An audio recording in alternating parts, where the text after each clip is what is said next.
fatídico 1º de maio de 1994. E assim como todo bom brasileiro, a gente acordava cedinho, na aquiescência dos domingos, para ver ele brilhar nas pistas.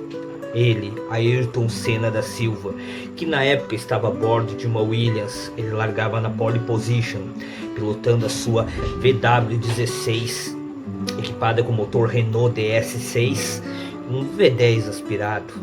Tinha tudo para dar certo, mas não deu. Aliás, já não vinha nada dando certo no circuito de Imola desde a sexta-feira, com o acidente do também brasileiro Rubens Barrichello a bordo de sua Jordan.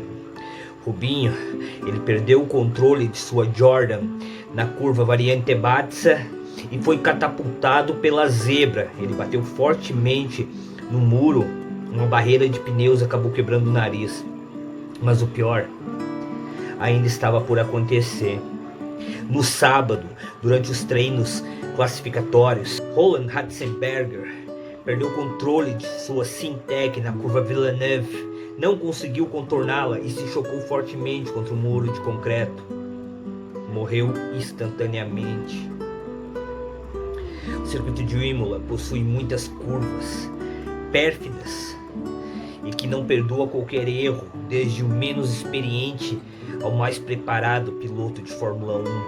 Entre as curvas que eu posso citar, a própria Villeneuve, a Tozza, Piratella, Acqua Minerale, Variante Alta, Rivazza, Variante Bazza, a reta dos boxes, e após essa reta dos boxes, o trecho de maior velocidade do circuito, ele acaba justamente na curva onde tudo findou para os brasileiros na Fórmula 1.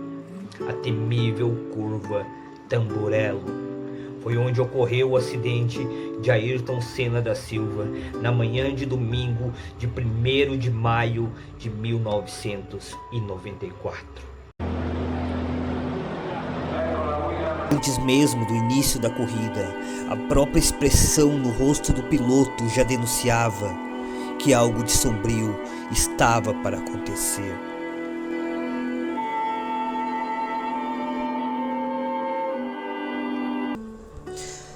Ayrton Senna largou em primeiro com sua Williams, logo ao lado de Michael Schumacher com a Benetton, e atrás dele via Gerhard Berger com a Ferrari e o finlandês JJ Leto com sua Benetton. Logo na largada, o carro de Leto teve problemas mecânicos e não conseguiu largar. O português Pedro Lamy da Lotus, que vinha na 22ª posição, teve sua visão bloqueada por outros carros e não percebeu que a Benetton Ford de JJ Leto estava parada no grid e acabou acertando em cheio. O acidente provocou a entrada do safety car para que houvesse então uma nova largada. As primeiras voltas do GP de San Marino de 94 foram feitas atrás de um safety car que entrou na pista após este acidente. Ele circulou em ritmo lento por intermináveis 5 voltas. O problema é que os carros de Fórmula 1 não são feitos para andar tanto tempo em baixa velocidade. É notável que os pneus esfriaram demais, o que poderia ser algo perigoso. Estima-se que nessas 5 voltas em baixa velocidade fizeram com que os pneus do carro perdessem cerca de 25% da pressão, e isso provoca uma redução no diâmetro deles entre 4 a 5 milímetros, rebaixando ainda mais o carro. É possível notar que a Williams de Senna soltou faíscas exageradas ao tocar no chão em vários pontos ondulados do circuito. Isso poderia ter ocorrido relativamente pela perda de altura do carro, justamente pela perda da pressão nos pneus. Após a relargada, Ayrton Senna cruzou a reta dos boxes, contornou a curva 1 e seguiu em direção à curva Tamburello, seguido de perto, de muito perto, por Michael Schumacher. E foi aí que... Lá vem Frentzen. Senna vem para completar a 6ª volta. Passa rasgando na reta Ayrton Senna, 6 voltas completadas. Aí ele tenta fazer falar mais alto o seu motor Renault em relação ao motor Ford.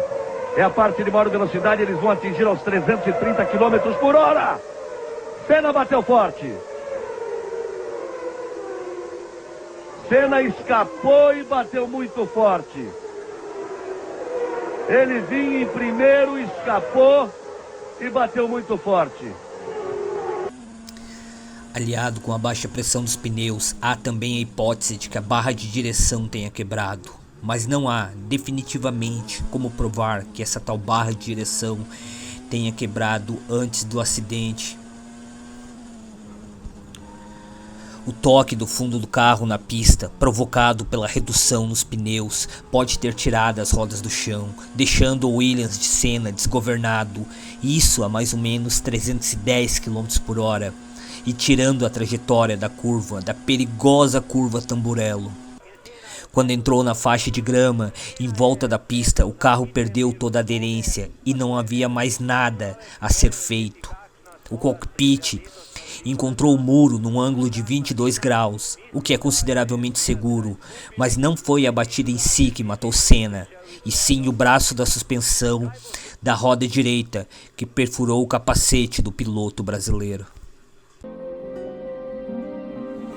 Deste ponto em diante, a única coisa que se restava fazer era se reunir com a multidão de milhões e milhões de brasileiros, chorar, relembrar e agradecer a cada vitória, a cada gesto de patriotismo feito por um grande ídolo, um grande piloto, um verdadeiro herói brasileiro. Da Polícia Militar toma posição. Os prédios estão lotados. Não sobra lugar nem na escada de incêndio. A multidão corre atrás do cortejo. Chove papel picado do alto dos edifícios. Milhares de pessoas tentam acompanhar o carro dos bombeiros que entra na Assembleia Legislativa. Há um princípio de tumulto. Alguns fãs desmaiam. Os policiais começam a controlar a situação para organizar a fila de acesso ao velório. A multidão, aos poucos, se conforma e canta antes da última despedida ao campeão morto.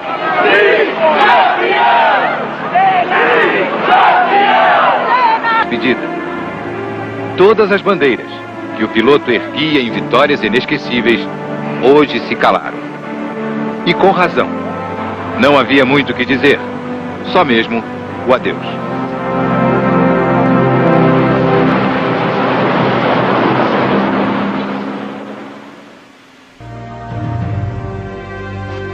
Nunca uma multidão de 250 mil pessoas se deslocou com tanta calma num silêncio tão profundo. A fila do lado de fora atravessou a madrugada à espera do último contato com o ídolo.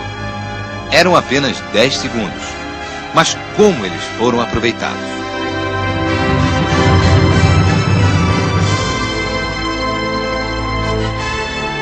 Com reverência, respeito, amor,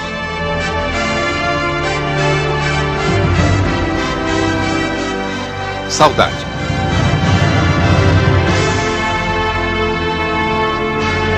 O torcedor se embrulhou na bandeira. O fã se vestiu de piloto. A criança imitou o campeão. O devoto foi corajoso, deixou um beijo de homem para homem.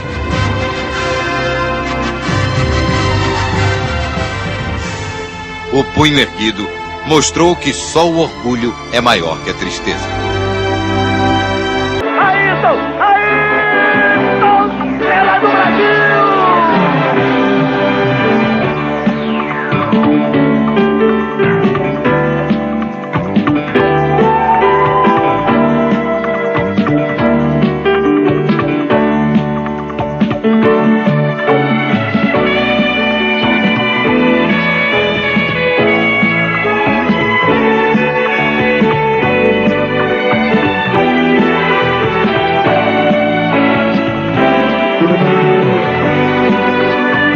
O prazer é uma fração e eu corro pelo prazer de ganhar.